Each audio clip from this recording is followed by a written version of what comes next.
The wind carried the scent of dust and old sorrow as the first pale breath of dawn bled over the horizon. A lone rider moved across the endless sweep of land, his silhouette vast against the quiet sky. The rancher rode like a man who belonged to the earth more than to any house or town, his shoulders broad under the weight of years spent in silence. His horse's hooves beat a steady, hollow rhythm across the dry ground, a song only the lonely knew. Something caught his eye near the bend of a dried creek bed, a shape half buried in the sand, small against the immensity of the land. He slowed, heart ticking in the familiar way it did when life chose to surprise him, and dismounted.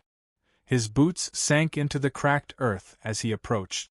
It was a burlap sack, cinched at the top, worn thin as though the wind itself had been gnawing on it. Then it moved. The rancher froze.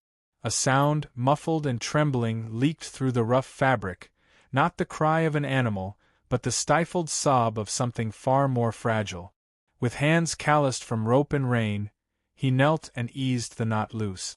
The sack shifted again, and then opened like a wounded thing. A pair of eyes stared up at him, wide and hollow, too old for the small face they belonged to. Dirt streaked her cheeks, clung to the tangles of her hair. She couldn't have been more than 8. Her lips quivered as if words weighed more than breath. When she spoke, it came out not as a plea but as the last echo of a world that had been cruel too soon. "Please buy my mom and 2 sisters." The rancher's breath caught in his chest, though his face did not betray it. He had seen hunger before. He had seen loss. But there was something in the way her voice trembled against the empty morning air that reached into a part of him he had long believed was buried with the past. He crouched lower, the leather of his gloves brushing against the edge of the sack. He asked her name, but she only shook her head, gaze sliding toward the west. There, far away, a thin plume of smoke rose into the pale sky, barely a whisper against the horizon. Her hand, small and trembling, lifted to point. He could have asked more. He could have turned away, told himself the land wasn't his to save. But the quiet weight of her eyes held him. Without another word, he slipped one arm beneath her and lifted her from the sack as if she were spun glass. She didn't fight. She didn't flinch. She simply leaned into his chest as though she had been waiting for someone to carry her all along. He placed her gently on the saddle before him, the leather creaking under her slight weight. The horse shifted, sensing something new, something delicate. The rancher mounted behind her, his hands steadying the reins and the small body that leaned into him. The ride west was slow, the land stretching endless in every direction. The girl was silent, her head tilted just enough for him to hear her shallow breaths. He didn't press her. Some wounds needed stillness more than questions. As the sun rose higher, the plume of smoke grew closer, leading them to a broken line of trees that hid what remained of a shack. Its roof sagged under years of neglect, boards weathered to the color of old bones. The land around it was bare, as though even the earth had forgotten how to nurture life there. The girl stirred in his arms when the shack came into view.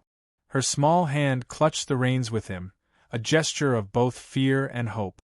The rancher dismounted and set her down carefully, his tall shadow stretching over her like a shield. He could hear it now, a cough, faint and thin, drifting from inside the shack. It was not the sound of sickness alone but of someone fighting to hold on. He stepped forward, the boards groaning under his weight as he approached the crooked door. The girl pressed against his leg, her breath catching as if the air itself might shatter what was inside. He knocked once, a soft, deliberate sound. For a moment, nothing answered but the low hum of wind through broken wood. Then the door creaked open and a woman appeared. She was gaunt, her skin pale under a film of dust, but her eyes, fierce, sharp with quiet suffering, locked onto his like 2 knives dulled by too many battles. Behind her, in the shadows, 2 thin figures hovered.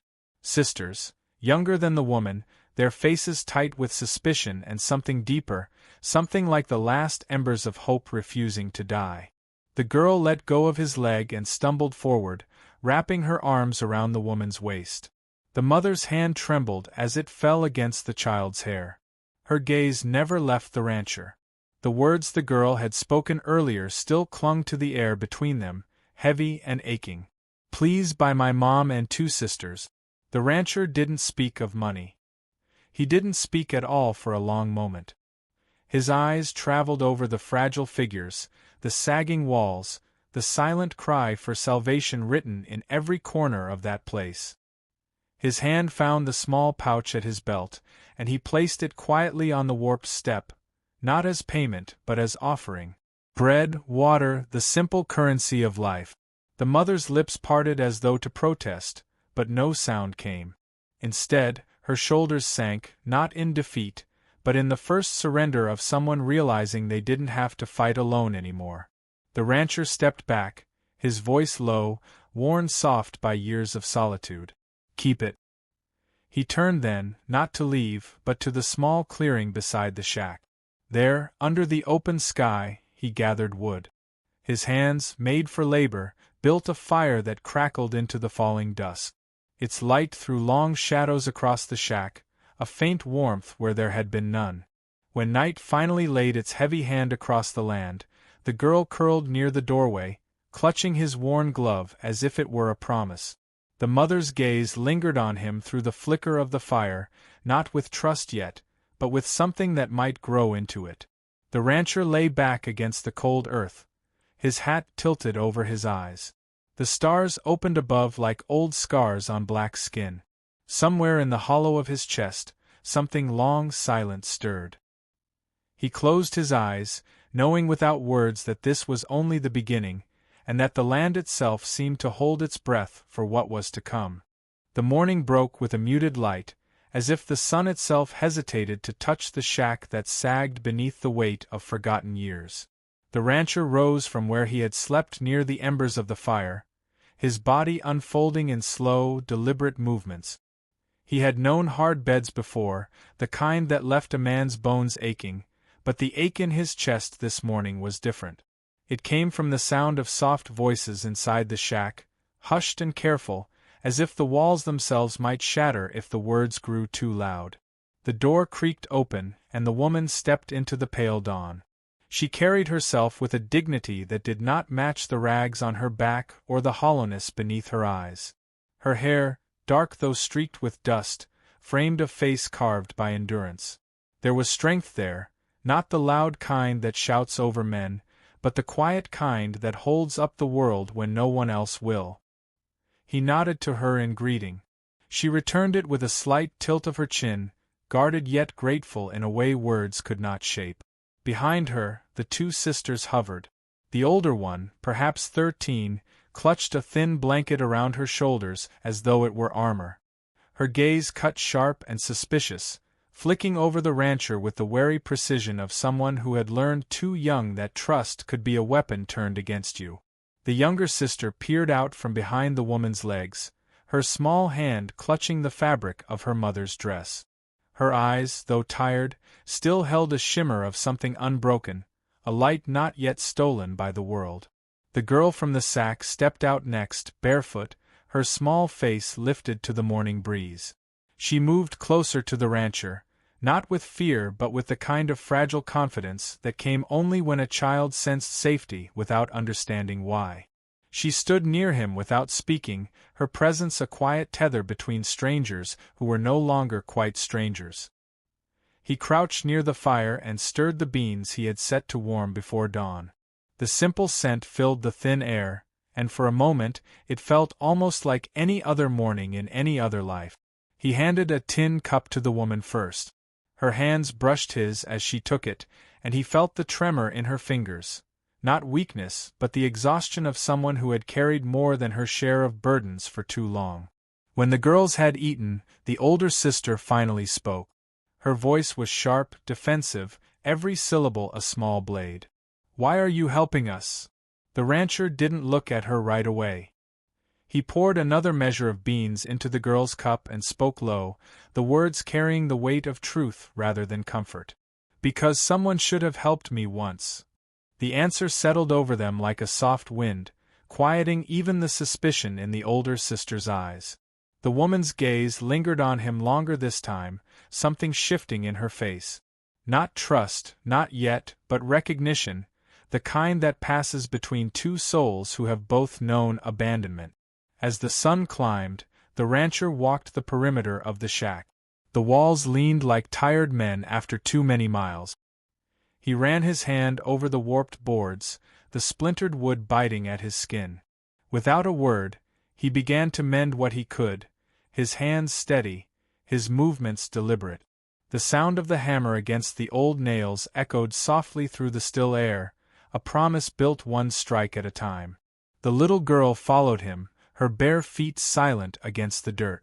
At one point, she knelt beside the shack and drew a picture in the dust with a small stick, a house larger than this broken one, with smoke curling from a straight roof.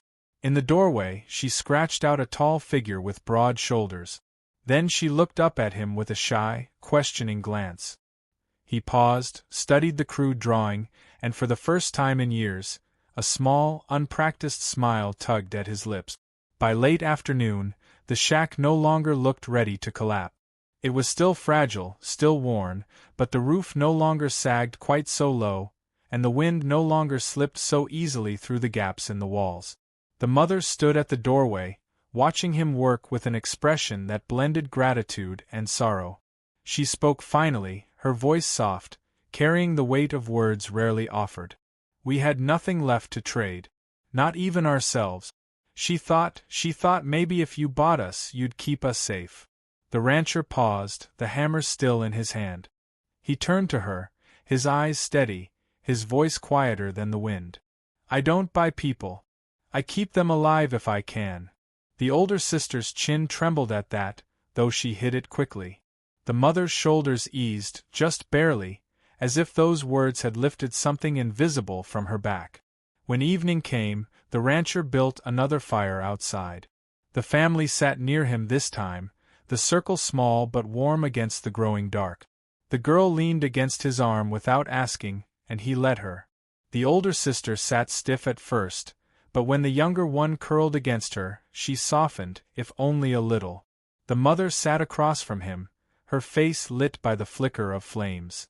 In the shifting light, he saw the faint echo of the woman she must have been before hardship carved her thin. Their eyes met, and something unspoken passed between them, not desire, not yet even hope, but the simple acknowledgement of two people who understood the same kind of loneliness. As the stars began to pierce the velvet sky, the rancher lay back on the cool earth. The girl nestled beside him, small fingers clutching his coat sleeve. The fire popped softly, and the night wrapped them all in its quiet arms. For the first time in years, he did not feel like a man alone on the edge of the world. The land still stretched empty around them, but the emptiness felt different now, less like a wound, more like a canvas waiting for something new to grow. And though no one spoke of it, every heart in that small circle knew the same truth. This was no ending. This was the first fragile breath of a beginning, and the world itself seemed to pause, waiting to see what they would make of it. The morning unfolded with a soft chill, the kind that clung to the skin and made every breath feel deliberate. The rancher rose before the sun fully touched the horizon, his movements quiet but assured. He stirred the embers of last night's fire, coaxing them back to life, the faint orange glow painting his rough hands in warmth. Inside the shack, there was the low murmur of waking voices, the sound of a family held together by threads so thin they might snap if not handled with care. The door opened with a creak, and the woman stepped into the pale light. Her shoulders were squared now, though weariness still clung to her frame. She carried a small pail of water, and as she knelt to wash her hands, the rancher saw the faint tremor in her fingers. It was not weakness but the steady erosion of years spent holding up more weight than any one person should. He offered her a cup of coffee without a word. She accepted it with the smallest nod, their silence saying more than conversation could. The older sister followed her, the blanket now gone, replaced by a defiant posture that was less armor and more a plea not to be broken again. Her eyes cut to the rancher with the same suspicion as the day before, though there was something different now, a flicker of curiosity beneath the hard edge. The younger sister trailed behind, rubbing her eyes with small fists, her bare feet making soft prints in the dust.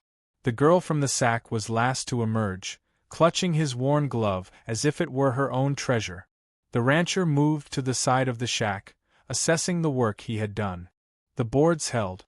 The roof, though still crooked, no longer looked ready to fall. He had built barns stronger than this, homes grander than this, but there was something in these small repairs that felt more significant.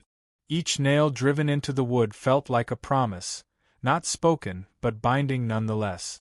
When they ate, the little girl sat beside him, silent except for the soft scrape of her spoon against the tin bowl. Between bites, she took a stick and drew in the dirt again. Today, it wasn't just a house. She drew a fence, a tree, and a small figure with arms outstretched. Beside it, she made another, taller, broad-shouldered, and without looking at him, she pressed the stick into his calloused hand, as if passing on the task of finishing the drawing. He stared at the picture for a long moment before kneeling to add a third figure, the woman, standing between them, her hands resting on both. When he set the stick down, the girl smiled, not wide, but soft, as if she understood something unspoken. The older sister's voice broke the moment. "Are you taking us somewhere?" It wasn't a question of hope. It was survival asking if the ground beneath them was about to shift again. The rancher wiped his hands on his trousers, his eyes meeting hers without flinching. "You can't stay here. This place is falling apart. You'll come with me to my ranch. There's room, food, work if you want it." The mother's lips parted as if to speak, but nothing came out at first. Her gaze drifted to the shack around them, to the walls that had been their shelter and their prison all at once. "We've left before," she said quietly, her voice carrying the weight of too many uprooted beginnings. "And every time, it takes a piece of us with it." He nodded slowly. "Then let's make this the last time."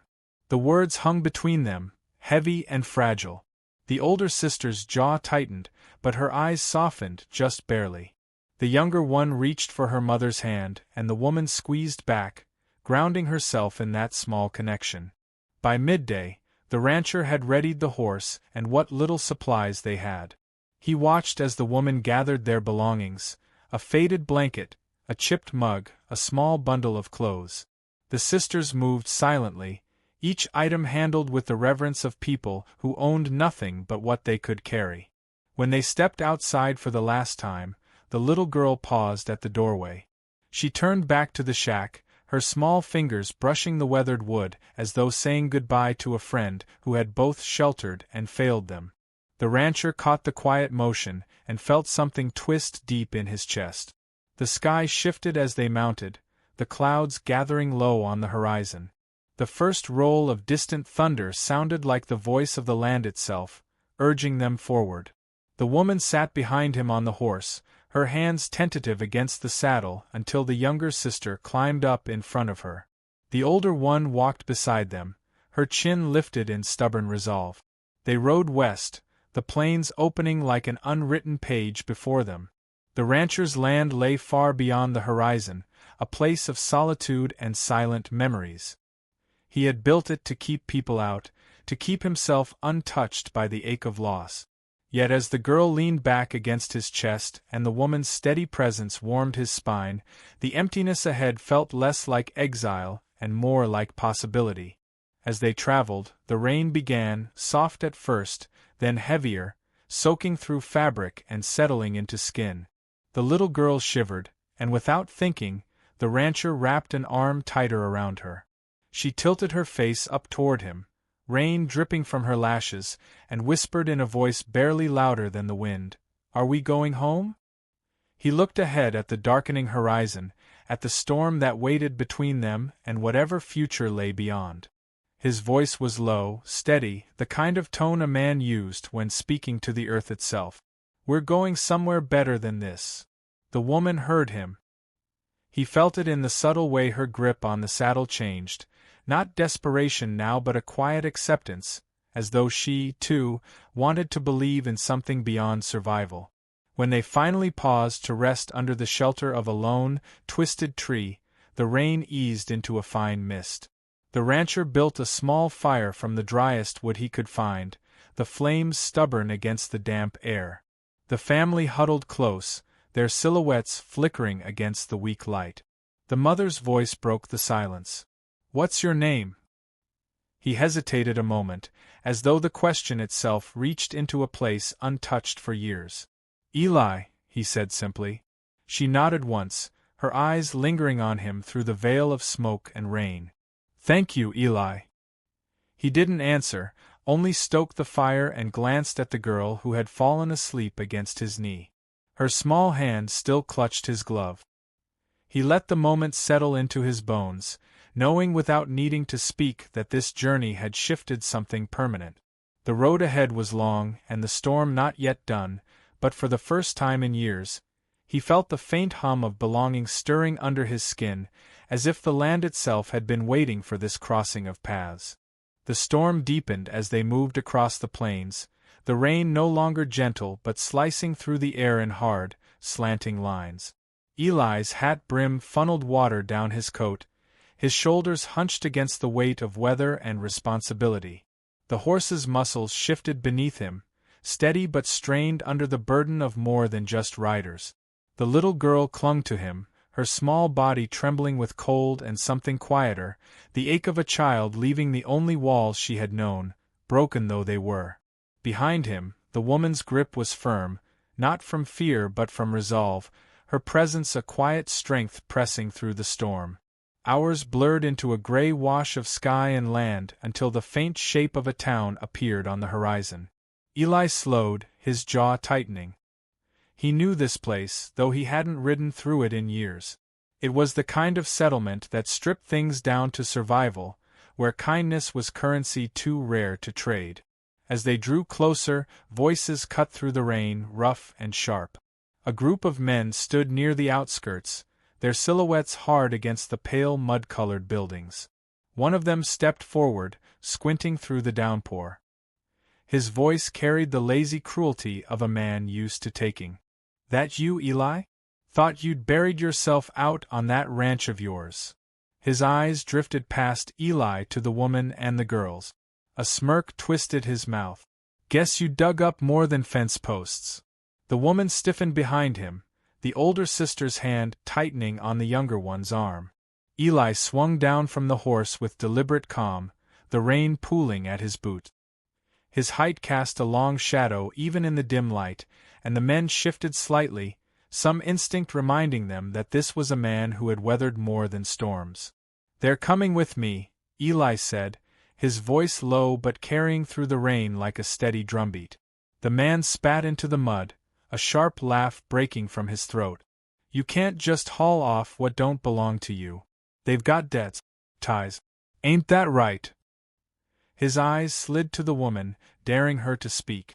Her voice came, quiet but clear, slicing cleaner than any shout. "We are not things to owe or to own." The man's smirk faltered for half a breath, and Eli stepped closer, the space between them shrinking until the rain seemed to hold itself still. "You heard her," Eli said, the words heavy with a finality that left no room for argument. There was a pause, a silent weighing of wills, and then the men stepped back, muttering curses swallowed by the storm. Eli mounted again without another glance, his hand steady as he guided the horse forward. The woman's breath eased behind him, not relief exactly, but the release of a fight she no longer had to carry alone. When the town faded into the curtain of rain, the land opened once more, wide and waiting. Eli felt the tension in the woman's grip slowly shift, not loosening but changing shape, not desperation now, but trust, still fragile, like glass held between careful hands. By nightfall, the storm broke into a thin drizzle. The first sight of his ranch rose over the horizon, its silhouette stark against the clearing sky. The house was no grand estate, just a strong, simple structure of wood and stone. The barns stood like sentinels, the fences stretching into the distance where the cattle grazed. It was a place built not for beauty but for survival, and yet, as they approached, the little girl lifted her head from Eli's chest and whispered, voice raw from exhaustion, "Is this where we live now?" He looked at the house, at the windows dark against the soft wash of dusk. His voice came quiet, steady, the way a man speaks to a promise not yet fully formed. "If you want it to be." They dismounted in silence, boots sinking into the damp earth. The younger sister clung to her mother's dress, eyes wide at the open space. The older one stood still, her gaze darting between the house and Eli, measuring, weighing, as though testing the strength of walls not yet entered. Eli led them to the porch, the boards creaking under new weight. He pushed the door open, the scent of wood and old smoke greeting them. The house was empty but not hollow. It carried the faint hum of a place waiting for life to return. Inside, the woman traced her fingers over the rough-hewn table, the simple chairs, the hearth where ashes from a long-dead fire rested. Her expression was unreadable, a mix of fear and something softer, something she didn't dare name yet. Eli set down his saddlebag and turned to face them. "There's work here. Land to tend. Roof to keep steady. It's not much, but it's safe. You stay as long as you need." The little girl crossed the room and sat on the floor, her small hand patting the wood as if testing its heartbeat. The younger sister followed, curling beside her. The older one lingered by the door, her posture still braced, though her eyes softened as they fell on her siblings' small shapes against the wide floor. The woman met Eli's gaze across the dim light. "Safe," she repeated quietly, as if tasting the word for the first time in years. He nodded once. "That's the only thing I can promise." For a moment, the room held nothing but the soft sound of rain easing off the roof, the quiet breathing of those who had carried too much for too long. Then the woman stepped closer, not with gratitude spoken aloud, but with a look that said enough, that for the first time in longer than she could remember, she wanted to believe a promise might hold. Eli turned to the hearth, stacking kindling with the same deliberate care he had shown mending the shack's walls. The fire caught slowly, its glow spreading across the room, chasing the shadows from the corners. The light brushed against the woman's face, softening the hard lines, casting the sisters in warmth that made them look less like survivors and more like children again. As the first true flame rose, Eli felt the quiet shift in the air, subtle but undeniable. This house had been built to keep him apart from the world, a refuge of solitude. Tonight, it became something else entirely. He didn't name it, not yet. Some things were too new, too delicate, to pin down with words. Outside, the plains stretched endless under the clearing sky. Inside, the walls began to remember what it felt like to hold life. And as the fire crackled softly, Eli knew with bone-deep certainty that the story of this family, and his own, had only just begun to be written. The days slipped into one another, the ranch breathing in a rhythm it had not known in years. Where silence once ruled, the soft hum of voices began to settle into the walls, filling the emptiness with something warmer than sound. Eli moved through his land with a steadiness born of habit, but now the echo of small footsteps and the faint laughter of children followed him like shadows. The little girl never strayed far, her bare feet pattering against the earth, as though she had already claimed the ranch as her own. The younger sister learned the rhythm of feeding animals, her hands clumsy but eager. The older one kept her distance at first, her eyes always measuring, but there were moments, quick as a breath, when her guarded expression eased, as if the weight on her shoulders loosened without her permission. The woman worked quietly, her presence woven into every corner of the house. She repaired what she could, scrubbed the wood floors until they shone, and in the evenings, when the sun bled gold across the horizon, she stood on the porch beside Eli without speaking. Their silences were different now. No longer the solitude of strangers, but the unspoken understanding of people building something fragile together. One night, the quiet shattered. The smell of smoke hit Eli before the sound reached him. He bolted upright from his bed, his boots hitting the floor with a thud. The little girl stood in the doorway, her small face pale in the flickering orange glow. "Eli," she whispered, voice trembling, the barn. He was outside before she finished, the cold night air ripping against his skin. Flames licked the sky, hungry and wild, devouring the old wood. The cattle cried out, panic twisting their lowing into sharp notes of fear. The woman appeared beside him, her hair loose around her shoulders, the younger sister clutched against her chest. The older one ran past, a bucket in her hands before he even called for it. Eli's voice cut through the chaos, calm but sharp enough to slice through fear. Get water. Keep the animals moving to the far pen. His commands were met with action, no hesitation. The woman passed the younger sister to the girl from the sack and ran with another bucket. The little one clung to Eli's coat for half a heartbeat before obeying, her tiny figure vanishing into the dark. He moved fast, his muscles remembering 100 other emergencies, but this was different. This was not just a barn. This was the fragile thread holding them together, the place that promised food and shelter for the months ahead. He swung the doors open, smoke clawing at his lungs as he drove the cattle out, his voice low and steady, guiding them into the cool night. Water splashed against fire, hissing into steam. The older sister's arms shook with every bucket, her thin frame working beyond exhaustion. The woman moved beside her, the two of them a quiet storm of grit and willpower. The little girl cried out once when a beam cracked, the sound sharp enough to pierce the roar of flame. Eli grabbed a pitchfork and tore through debris, his breath ragged, his body moving as if the fire itself had challenged him to keep what was his. Minutes stretched long as hours until the flames began to lose their hunger, beaten back by water and will.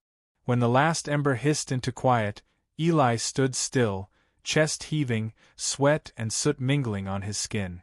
The barn was blackened, scarred, but standing. The cattle huddled safe in the far pen, their breaths heavy but steady in the night air. The little girl ran to him then, her arms wrapping around his waist with a ferocity that stole his breath. Her voice broke as she buried her face against him.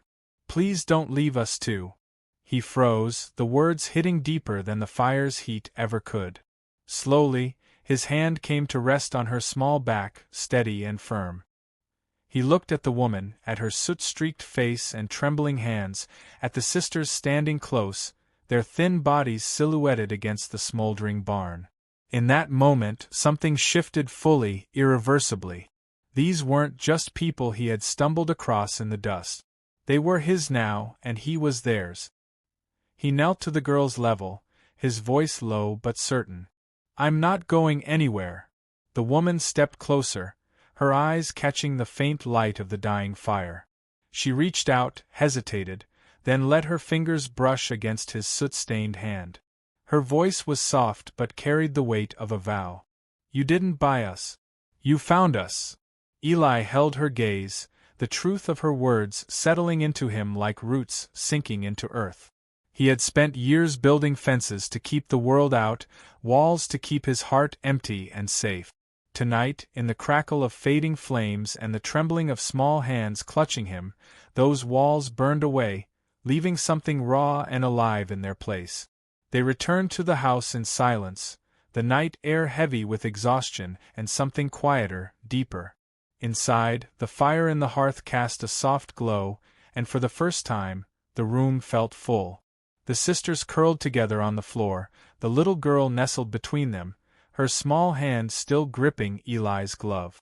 The woman stood at the window, her silhouette framed by the first hint of dawn bleeding into the sky. Eli moved to stand beside her. They didn't speak. They didn't need to. The land outside stretched endless, the barn standing wounded but strong, a reflection of all of them. When the sun finally broke over the horizon, it bathed the house in gold, painting everything in the light of a new day.